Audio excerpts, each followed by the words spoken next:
कार्यक्रम के दूसरे भाग में वो सम्मान समारोह शुरू होगा, इससे पूर्व हमारे बीच में आदरणीय हर्ष वाजपेयी जी, जो अपने क्षेत्र के विधायक हैं और अपने शिष्टाचार के लिए भी बहुत प्रसिद्ध हैं, आदरणीय के.पी. श्रीवास्तव जी हैं, उन्हें हम लोग सुनना चाहेंगे। उसके अनंतर समारोह के सम्मान समारोह की कार्यवाही प्रारंभ होगी। मैं विनम्र अनुरोध कर रहा हूँ हर्ष वाजपेयी जी से कि कृपया पधारें। और हमारी चर्चा का विषय है आज़ादी के 75 वर्ष और हम। ये एकदम आधुनिक इतिहास है। हमारे इतिहासकार प्रोफेसर लोग अतीत के इतिहास में भी चले जाते हैं। आपसे हम अपेक्षा करेंगे कि आज़ादी के 75 वर्ष और हम पर हम लोग आपको सुनें। एक बड़ा शाश्वत वाक्य है महंत जी मैथिली शरण गुप्त जी का, 1905 में कहा था उन्होंने, हम कौन थे, क्या हो गए हैं और क्या होंगे अभी, आओ विचारें आज मिलकर ये समस्याएं सभी। आदरणीय हर्षवर्धन जी पदा।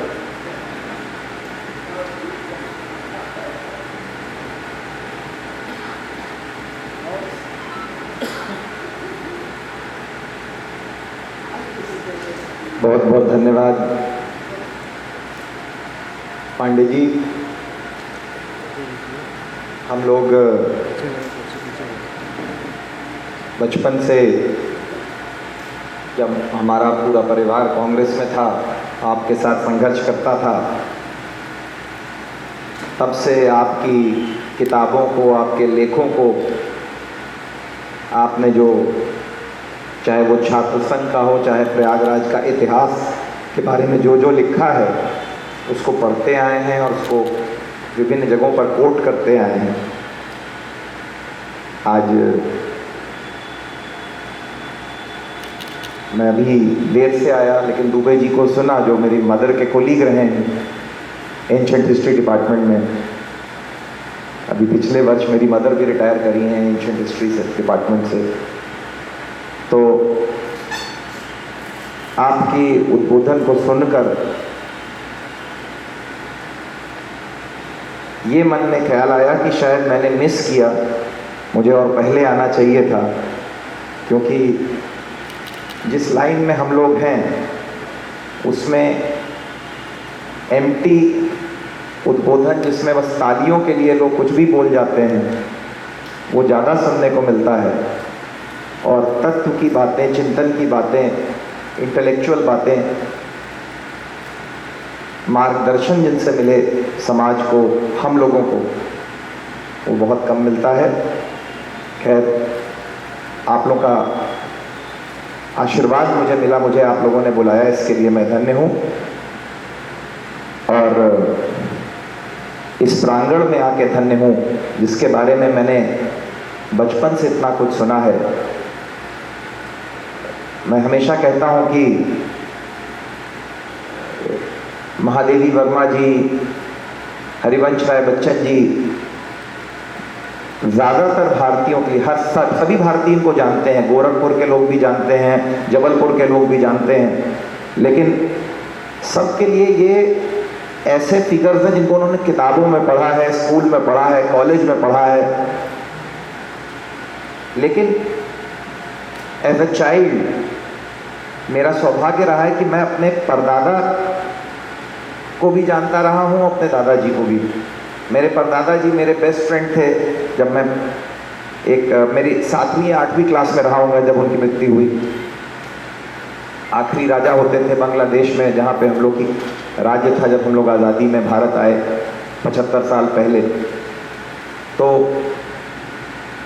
वो हमेशा बताते थे कि मॉर्निंग वॉक पे गया तो महादेवी वर्मा जी मिल गई, उनके साथ बातें हुई और उसके बारे में मुझे बताते थे। तो मतलब कि मेरे लिए महादेवी वर्मा जी एक फैमिली फ्रेंड की तरह थी, रादर दैन कि एक ऐसा फिगर जिनको हम लोगों ने केवल किताबों में सुना है। और उसी तरीके से मेरे ग्रैंडफादर, वो अक्सर मुझे इसी प्रांगण की हिंदी साहित्य सम्मेलन के बारे में बताते थे कि कैसे हरिवंश राय बच्चन जी के साथ वो यहाँ बैठते थे और क्या बातें होती थी। तो इसलिए ये प्रांगण है जिसमें मेरे पूर्वज भी आते रहे हैं और आज यहाँ पर ऐसे महत्वपूर्ण मौके पर आकर मुझे बहुत अच्छा लग रहा है। हमारे गार्जियन श्याम पांडे जी ने मुझसे कहा हुआ है कि आपको ये 75 साल के टाइम फ्रेम में रहना है, इसके पीछे नहीं जाना है। तो मैं सबसे पहले तो एक घटना से शुरू करूंगा कि एक ख्याल जो मेरे मन में आया कि मुझे याद है जब आज मैं ब्रिज बिहारी सहाय इंटर कॉलेज में चीफ गेस्ट था, सुबह तिरंगा यात्रा बच्चों ने निकाली थी, तो मुझे याद आया कि 50वां साल गोल्डन जुबली का वो पर्व याद आया जब मैं सेंट जोसेफ्स का एक छात्र होता था और 50वां साल हम लोगों ने मनाया था। और मुझे याद आया कि जिस तरीके से आज जो वर्तमान सरकार है उसने इस गोल्डन जुबली को नाम दिया हुआ है, क्या कहते हैं, इस डायमंड जुबली को, गोल्डन जुबली नहीं, डायमंड जुबली को नाम दिया हुआ है आज़ादी का अमृत महोत्सव। ये टैग लाइन है, जिंगल है कह सकते हैं, अगर मार्केटिंग का एक वर्ड यूज़ किया जाए तो। इसी तरीके जो उस समय की सरकार थी उसने, अगर आप लोगों को याद हो, यहाँ से ज़्यादातर लोगों को शायद याद आ जाएगा कि 50वें साल का सरकार का उस समय की टैगलाइन थी मेरा भारत महान। 50 लिखा रहता था और उसके नीचे लिखा रहता था मेरा भारत महान। तो मुझे याद है कि हम लोग की उम्र बहुत छोटी रही होगी, 5वीं कक्षा में रहे होंगे, 6ठी कक्षा में रहे होंगे, ऐसे ही रहे होंगे, लेकिन इतना सिनिसिज्म उस उम्र में, उस छोटी उम्र में इतना सिनिसिज्म कि देश का भविष्य बहुत अच्छा नहीं है, ये हम लोगों में बैठ गया था कि जब ये मेरा भारत महान सुनते थे टीवी पे, दूरदर्शन पे, उस समय चैनल भी कम होते थे, तो मैं तो उस पीढ़ी का हूँ जिसने ऐसे घुमाने वाला फ़ोन भी देखा है, ट्रंक कॉल भी देखी है, और केवल एक ही चैनल आता है टीवी पे, दूरदर्शन, वो भी दोपहर में बंद हो जाता है। मैं उस जनरेशन का हूँ जिसने वो भी देखा है और आज का केबल युग भी देखा है। मुझे आज भी याद है जब मोबाइल फ़ोन पहली बार आया और खान मार्केट से दिल्ली में शुरू होता था और साउथ एक्सटेंशन में ख़त्म हो जाता था। दिल्ली में भी केवल एक मोहल्ले में मोबाइल फ़ोन काम करता था। तो मुझे याद है कि जब मैं लोग टीवी पे सुनते थे कि मेरा भारत महान, तो हम लोग छोटे बच्चे थे और हम लोग कहते थे 100 में 80 बेईमान फिर भी मेरा भारत महान। तो एक छोटे बच्चों में भी ये सिनिसिज्म आ चुका था कि ये देश का कुछ नहीं हो सकता। जिस तरीके से आज हम पाकिस्तान में देखते हैं, अगर आप पाकिस्तान के अखबार पढ़ते हो या उनकी मीडिया को फॉलो करते हो, तो आज उनके में सिनिसिज्म है कि देश का कुछ नहीं हो सकता। कभी आतंकवादी नहीं बढ़ने देंगे, कभी कट्टरपंथी नहीं बढ़ने देंगे, कभी करप्ट नेता नहीं बढ़ने देंगे और कभी आर्मी नहीं बढ़ने देंगे। अब जाके वो इस बात को भी मान रहे हैं कि आर्मी हमारी सबसे बड़ी दुश्मन है। यही हाल हमारा था उस समय। लेकिन एक अद्भुत टर्न ऑफ इवेंट्स हुआ जिसके लिए मैं पार्टीशन बातें नहीं करूंगा कि भारतीय जनता पार्टी ने ही सब कुछ कर दिया, कि मैं विधायक हूँ भारतीय जनता पार्टी का तो मैं कह दूँ कि मैंने ही, मेरी दल ने सब कुछ कर दिया, नरेंद्र देव जी के और मेरे दल ने, विजय लक्ष्मी जी के, हम लोग के दल ने सब कुछ कर दिया। ऐसा नहीं। एक बहुत ही, एक इंग्लिश का शब्द होता है बाई पार्टीशन पॉलिटिक्स। देश हित में पार्टीवाद नहीं देखना है। 91 में जब हमारे पास सोना, चंद्रशेखर जी के ज़माने में सोना गिरवी रख दिया गया था और हमारे पास मात्र इतने फॉरेन रिजर्व्स थे कि कुछ हफ्तों के इंपोर्ट्स हम लोग कर सकते थे, क्योंकि वर्ल्ड ट्रेड डॉलर से होता है और डॉलर अगर आपके पास ख़त्म हो गए तो रुपए पे कोई आपको कुछ नहीं देगा। हो सकता है थोड़ा बहुत कुछ रशिया दे दे, वो भी अब जब हमारी ताकत बढ़ गई है, नहीं तो उस समय रशिया भी देने को तैयार नहीं था। ऐसी स्थिति में मनमोहन सिंह जी ने एज फाइनेंस मिनिस्टर वो जो एक लैंडमार्क बजट लाने का काम किया पीवी नरसिम्हा राव जी के आशीर्वाद से, जो उस समय के प्रधानमंत्री थे, जिनके राजनीतिक संरक्षण के बिना उस तरीके की चीज़ें जो एक एंट्रेंच्ड खूंखार, जैसे पाकिस्तान में खूंखार इस्लामिस्ट होते हैं, वैसे हमारे यहाँ खूंखार सोशलिस्ट थे। करेंसी को डिवैल्यू कर दिया, गर्दन काट दो। कोई चीज़ को प्राइवेटाइजेशन की बात कर रहे हैं, गर्दन काट दो। मतलब कि उस तरीके से यहाँ पे खूंखार सोशलिज्म चलती थी। नेता सोचते थे अगर इसको छुआ भी, शब्द भी ले लिया तो राजनीति खत्म हो जाएगी। ऐसी स्थिति में पीवी नरसिम्हा राव जी ने बहुत हिम्मत का काम किया और देश को, अब मनमोहन सिंह जी जो एक इकोनॉमिस्ट थे, नेता नहीं थे, उनको वो संरक्षण दिया कि अरे जिसको जो जिंदाबाद मुर्दाबाद होगी मैं झेल लूंगा, तुम करो जो करना है। और उस सिलसिले को, वहां से जो शुरुआत हुई, उस सिलसिले को जब अटल जी आए तो वो चाहते तो कहते कि ये तो उनका किया हुआ है, मैं सबको बदल रहा हूं, टेकिंग द क्लॉक बैक जिसे कहते हैं। होता है, नेताओं में ईगो होती है। एक छोटा सा उदाहरण दें, अभी फडणवीस जी जब तक मुख्यमंत्री थे भाजपा की सरकार में महाराष्ट्र में, तो एक दुनिया की सबसे आधुनिक ट्रेन जिसको हाइपर लूप कहते हैं, उसको पुणे से बॉम्बे के लिए वो शुरुआत करने वाले थे।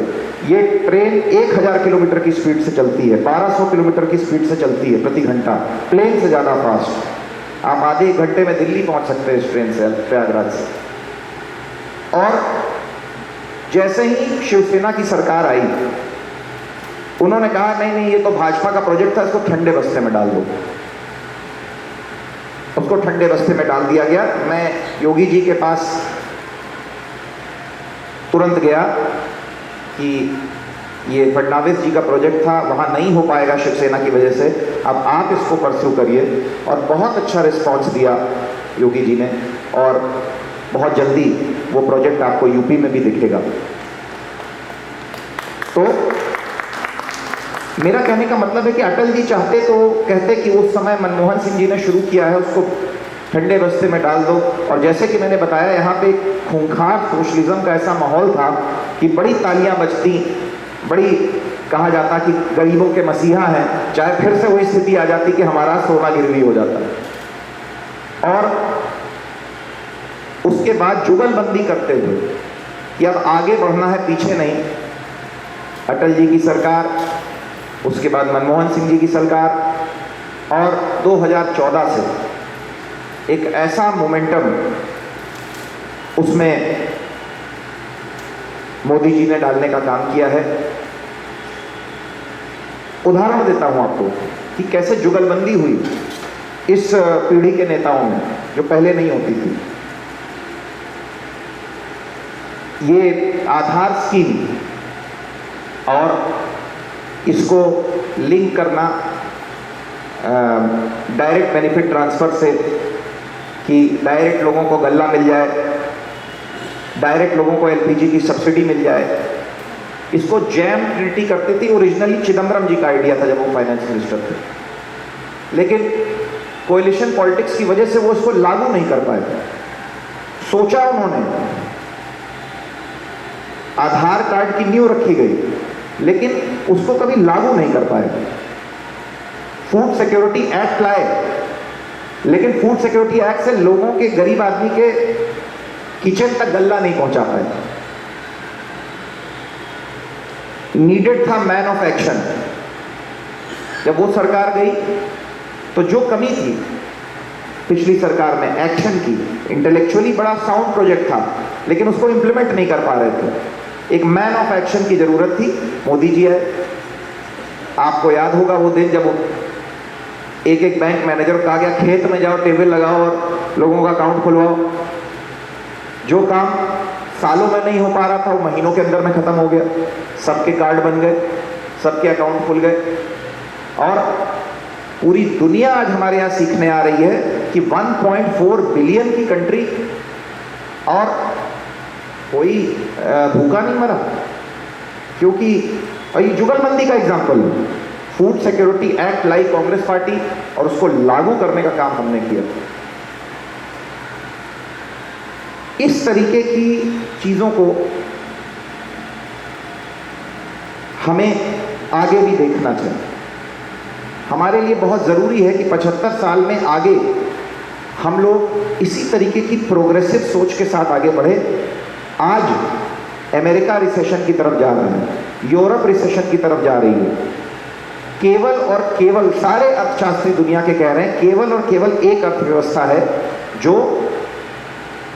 रिसेशन में नहीं जाएगी, जो आगे बढ़ती रहेगी और उसका ग्रोथ रेट दुनिया की अन्य अर्थव्यवस्थाओं से ज़्यादा होगा।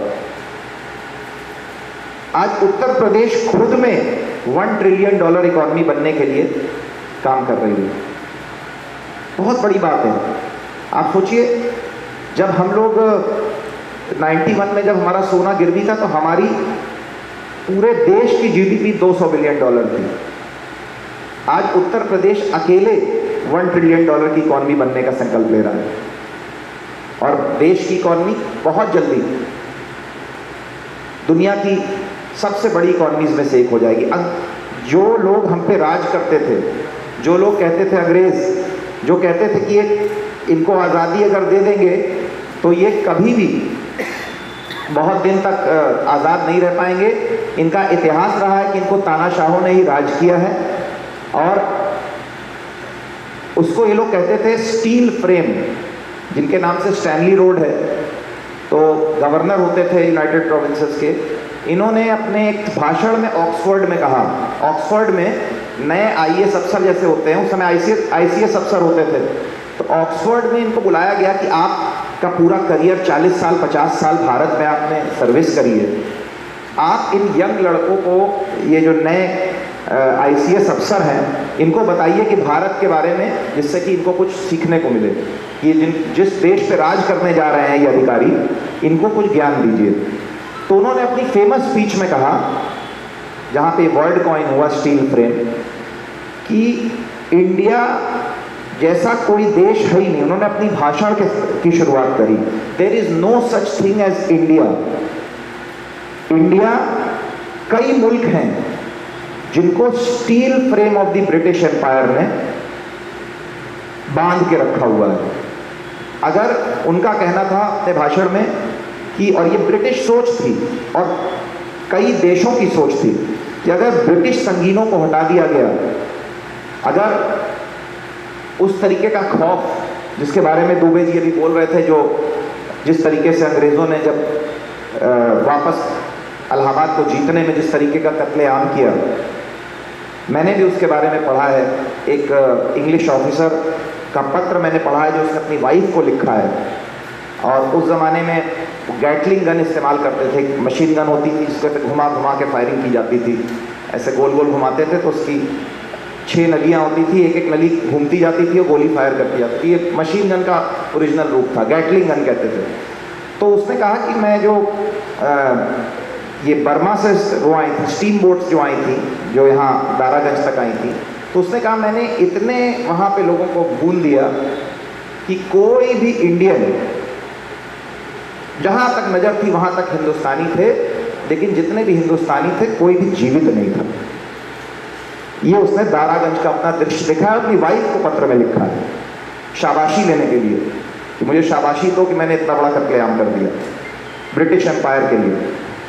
तो अंग्रेज़ों का कहना था कि अगर इस तरीके की संगीनों को हटा दिया गया तो ये एक दूसरे की गर्दन काटने लगेंगे, मराठा राजपूत की गला काटने लगेगा, तमिल जो है कन्नड़ लोगों का गला काटने लगेंगे, हिंदू मुसलमान का गला काटने लगेंगे, ये लोग एक नहीं हो सकते।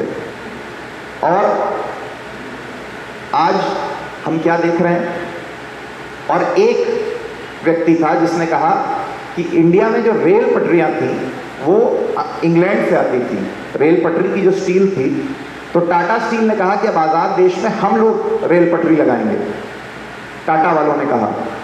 तो वो जो ब्रिटिश हेड ऑफ रेलवे था, उसने कहा अगर हिंदुस्तानी स्टील बनाएंगे तो मैं उसको गारंटी, मैं वादा करता हूँ, मैं शर्त लगाता हूँ, मैं उसको खा लूँगा। I will eat every KG of steel that the Indians make. उनका कहना था कि इतना रद्दी ये स्टील बनाएंगे कि उसको दांत से इंसान खा सकता है। लेकिन आज 75 साल बाद क्या स्थिति है? आज इंग्लैंड की सबसे बड़ी स्टील कंपनी कोरस स्टील, जो इंग्लैंड के सबसे ज़्यादा वहाँ के लोगों को रोजगार देती है, वो आज टाटा स्टील की सब्सिडरी है। और उनका ब्रिटिश प्राइम मिनिस्टर, हमारे प्राइम मिनिस्टर को छोड़िए, टाटा सन्स का जो भी चेयरमैन होता है, कभी रतन टाटा, जो भी उस समय करंट चेयरमैन होता है टाटा सन्स का, जो होल्डिंग कंपनी है टाटा की, उसको चिरौरी करता है। प्रधानमंत्री भारत को छोड़ दीजिए, केवल टाटा सन्स के चेयरमैन को चिरौरी करता है कि भैया प्लीज ये फैक्ट्री को बंद मत करना, नहीं तो मैं अगले चुनाव में हार जाऊंगा। और एक घटना और, हम लोग को डर लगता था प्रोटेक्शनिज्म का कि जब मारुति कंपनी आई थी, और मुझे याद है खूब आंदोलन हुआ था कि दूसरी ईस्ट इंडिया कंपनी आ रही है, ये भी जो है सारी कंपनियों को बंद कर देगी और फिर से विदेशियों का राज हो जाएगा। आज क्या स्थिति है? आज इंग्लैंड की सबसे बड़ी car company Jaguar land rover, वो टाटा मोटर्स की सब्सिडरी। इसलिए, और ये तो कुछ नाम है, आपको बता दूं, हेवेल्स का नाम सुना होगा आपने, स्विच होते हैं। एक हेवेल्स नाम कहाँ से आया है? एक छोटी सी झोपड़ी में लाल किले के पास एक छोटी सी इलेक्ट्रिशियन की दुकान थी, हवेली राम एंड सन्स। आज हवेली राम एंड सन्स को हेवेल्स कहा जाता है, और दुनिया के 200 में से 150 देशों में ये नंबर 1 इलेक्ट्रिक कंपनी है। 200 में से 150 देशों में।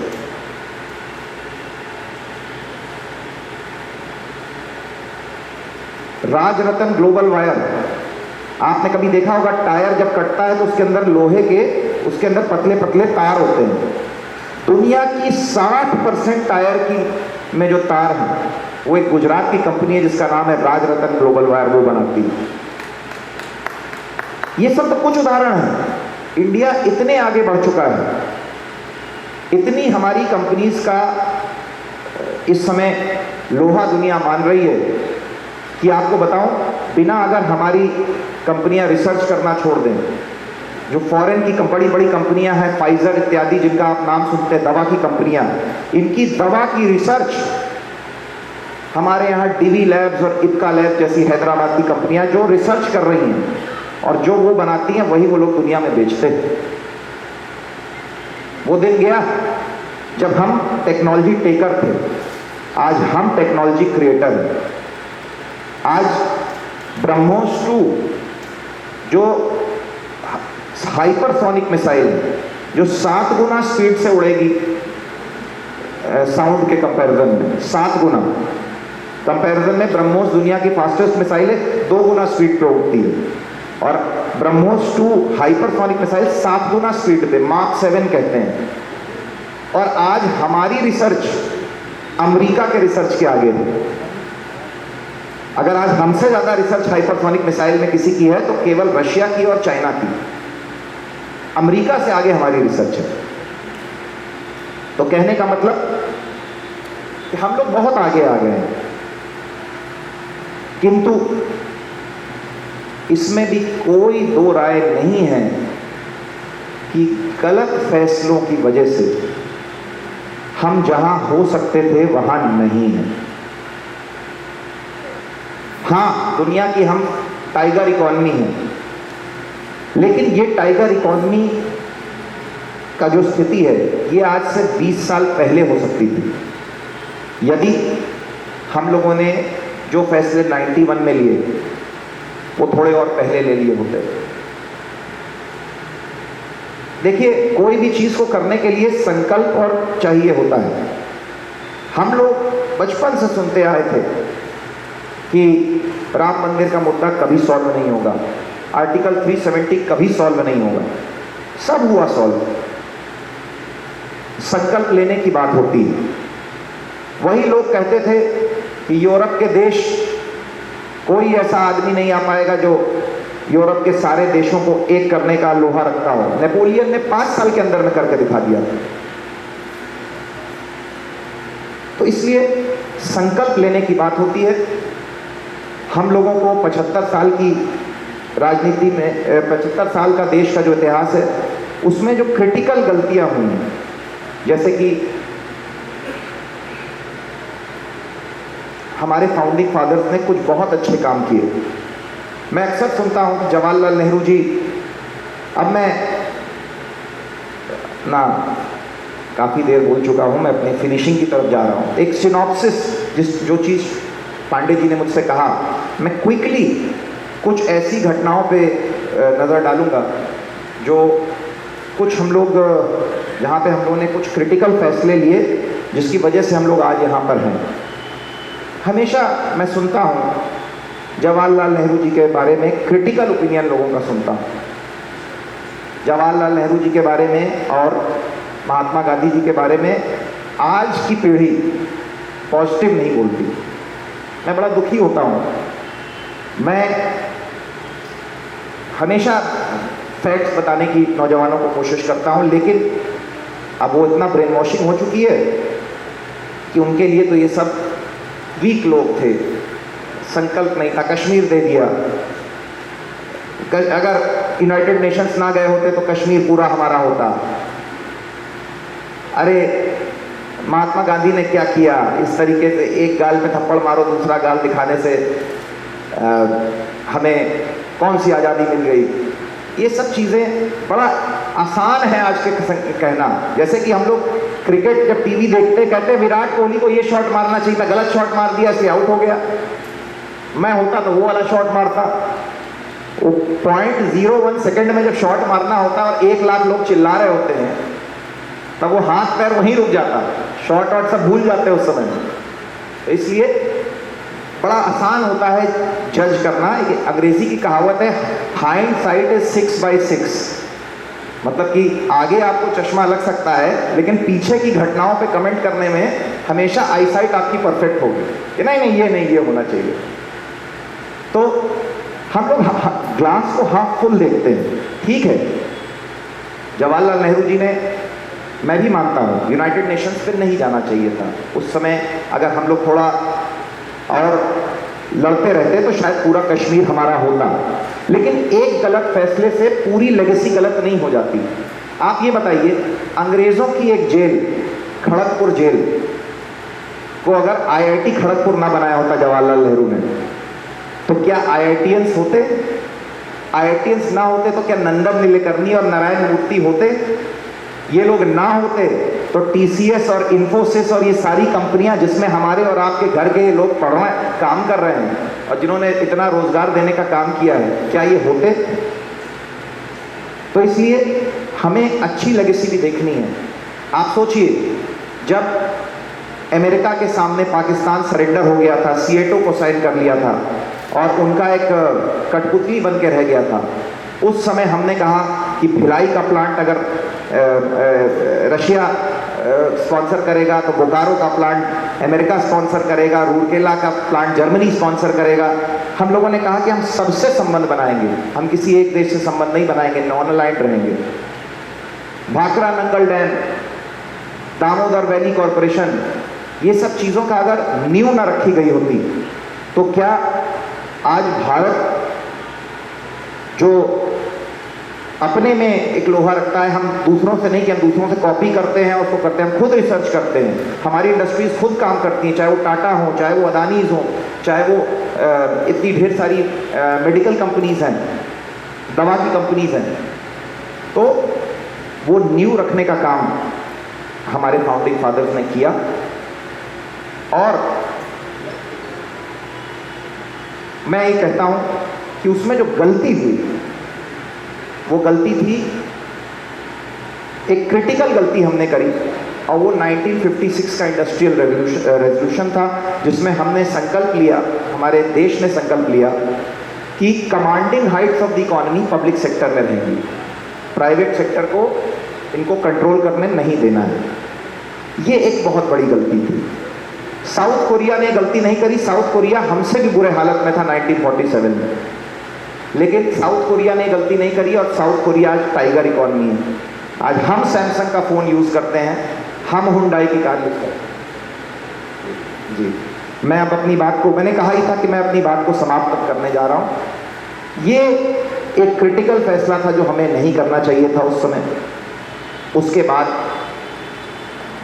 इस फैसले को जवाहरलाल नेहरू जी के बाद इंदिरा गांधी ने और ज़्यादा ये नेशनलाइजेशन की तरफ बैंक्स को ले जाना, एक नहीं सबको ले जाना। कुछ बैंक्स अगर क्रोनी कैपिटलिज्म में थे भी तो इसका मतलब सारे बैंक्स को प्राइवेट पब्लिक सेक्टर में ले जाना।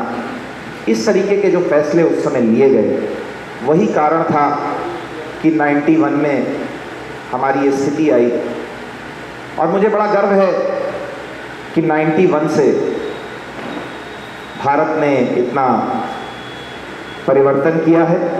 और मनमोहन सिंह जी के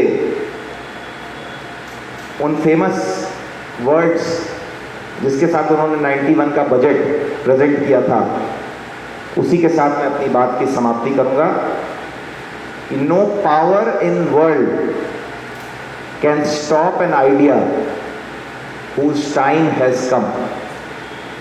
दुनिया की कोई भी ताकत ऐसे आइडिया को नहीं रोक सकती जिसका वक्त आ गया है। और आज भारत गिरते पड़ते यही करप्ट नेताओं के बीच में, जजेस के बीच में, ब्यूरोक्रेट्स के बीच में, यही लाल फीताशाही गिरते पड़ते, वीवर कोई परफेक्ट नहीं है हमारे यहाँ, लेकिन गिरते पड़ते हमने कहाँ हम हैं और कहाँ पाकिस्तान है। रोज कोलैप्स की स्थिति में वो रहते हैं। और आज हमें दुनिया के सारे अर्थशास्त्री कह रहे हैं कि इस यूक्रेन रशिया की वॉर की स्थिति में अमेरिका रिसेशन में चला जाएगा, यूरोप रिसेशन में चला जाएगा, जापान, कोरिया और चाइना तक रिसेशन में चले जाएंगे। लेकिन भारत की अर्थव्यवस्था इतनी मजबूत है कि भारत कम से कम 6 से 7% के ग्रोथ रेट पे, कम से कम, जो बहुत नेगेटिव है वो 6% कहता है और जो बहुत पॉजिटिव है वो 7.5 तक कहता है, 6 से 7.5% के बीच में भारत की अर्थव्यवस्था अगले 10 साल तक बढ़ती रहेगी। ये चीज़ हमने सबने मिलके, सिविल सोसाइटी और सभी दलों ने मिलके, जो सरकार में रहे हैं, ये अचीव किया है। बस यही उम्मीद है कि जब 1.25 वर्ष आए, देखिए मैंने कहा, जिस बात से शुरू किया था उसी बात पे ख़त्म कर रहा हूँ कि जब 50वां वर्ष था तो बच्चे भी कहते थे कि 100 में 80 बेईमान फिर भी मेरा भारत महान, इस देश का कुछ नहीं हो सकता। 75 पे आज हम ही नहीं दुनिया के लोग कह रहे हैं कि भारत बहुत आगे जाने वाला है। भगवान करे कि जब 1.25 वर्ष आ जाए तो ये ना कहना पड़े कि हमारा अतीत उज्जवल था, हमारा भविष्य उज्जवल है, बस वर्तमान खराब है। हम लोग ये कह पाए कि अतीत भी उज्जवल था, भविष्य भी उज्जवल है और हमारा वर्तमान भी एक डेवलप्ड कंट्री का है। बहुत बहुत धन्यवाद।